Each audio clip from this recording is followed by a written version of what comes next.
We're going to start off this week with our moment or player of the week. Let's start off with Jay. What's your moment or player of the week for week one? Okay, I mean, there was a lot of choices this week, and I've kind of broken the rules because I've ended up giving it to two players as a combined performance of the week. Okay. And my performance of the week for week one goes to Tua and Tyreek Hill. What I saw from Tua on Sunday, I think is growth. There were a few, there's always going to be a few suspect throws with Tua where he's thrown into double or triple coverage. But for the most part, what I saw was throws on schedule, throws in rhythm, accuracy for the most part. Just a well-oiled machine. I mean, 466 passing yards. I can't criticize him for a few bad throws here and there. And, people will, I don't remember what his, people's favorite stat, completion percentage. I think it was probably in the low 60s, but he played really well. And I think what it said to me was Tua's trying to get better all the time. It's someone that I personally have not rated for, his whole time in the NFL. But I really do respect the growth that I'm seeing, the different throws that he's being able to make. And I think for me, the play of the game was on that game-winning drive where he sort of had to step up in the pocket. He's throwing it deep to Tyreek Hill, but he didn't just sling it. It was a controlled throw. He knew exactly, what he was trying to do with it, and it was straight into Tyreek Hill's lap. Okay. And obviously, I had to give Tyreek Hill a mention because if you want to define unguardable, just watch this man. The Chargers had no answer. It was one of those games where they could have tried everything and nothing was going to stop Tyreek Hill in this game. Yeah. What was it? 212 yards, 2 touchdowns, 11 receptions. Yards. Yeah, it was ridiculous. When he plays like this, unstoppable. Yeah. So yeah, that was my performance of the week. Okay. What about you, Paul? It pains me to say, but I'm going to have to go with the 49ers coming into my Pittsburgh Steelers house and absolutely handing them their lunch. The 49ers are going to be a huge, huge problem this year if they stay healthy, which is the key word with this San Francisco 49ers team.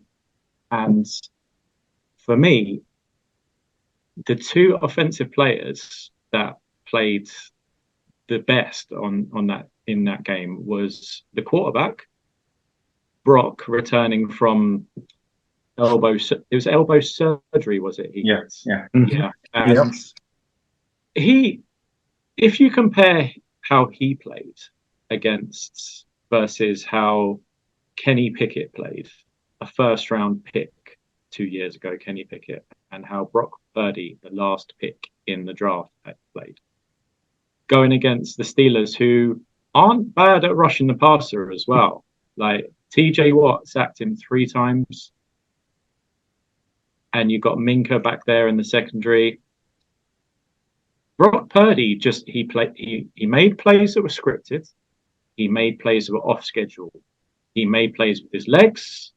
He made plays with his arm. They don't ask him to throw because he hasn't got huge arm strength, but they don't ask him to take the top off the D. They just ask him, manage the game, hand the ball off to CMC, make the throws to Ayuk and Kittle, who Ayuk played immense. By the way, Patrick Peterson looked finished guarding against Ayuk last week. And yeah, the San Francisco 49ers, if they can keep that core of players healthy, then they're making the Super Bowl. Yeah. Whether they win the Super Bowl or not, different question, but they're coming out of the NFC. So yeah, for me, San Francisco. Just awesome. So yeah, for me, I guess repeating Jay, unfortunately, is Tyreek Hill, though. I've just gone purely on Tyreek Hill.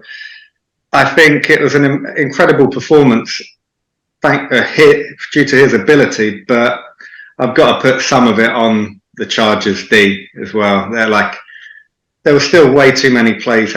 When a coordinator is going to learn not to single coverage Tyreek Hill, if you single cover him, you're going to get burnt. The Chargers, and not the Chargers, the Bucks learned this a few years ago. What did he go for in one half? It was something crazy. He went for over 200 in the first half. The first half, when they single covered him. They learned in the Super Bowl not to do the same thing again. And most NFL teams have learned not to do that. The Chargers, I don't get what's going on with that, but why do that? So, yeah, just how do you stop him? I was expecting initially for my player of the week to be a Jefferson-related one because he's just solid. You know what you're going to get, big numbers from a wide receiver. But he just blew the top off of it, like a big play after big play, the final touchdown to end up winning the game. And it's not just the big plays in terms of your 40-plus yard, your 30-yard touchdowns. It's that one that won it, a great route, safe hands. It just blows my mind watching him play. Jalen Ramsey's famous quote from a few years ago, he's just a punt return specialist, I think it was. He's taken that back now. There you go. He has taken that back. He is a lot more than a punt return specialist. I think this year, 2000 is within reach. If he can stay healthy, and Waddle can stay healthy as well, because that will give him some better coverages.